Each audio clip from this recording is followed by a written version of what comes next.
çıkardı.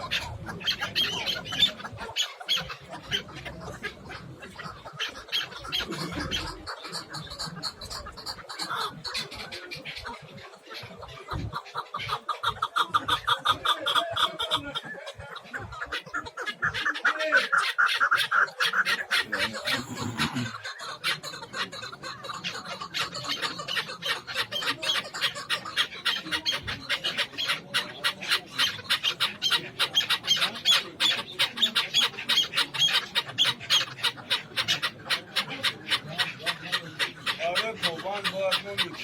Buvari kilidi. Kovan da mesela ölmemiş. Abi kuvvememiş ha. Kavga da kovan. Onu kuvvememiş. Daha fazla tokat çekiyor.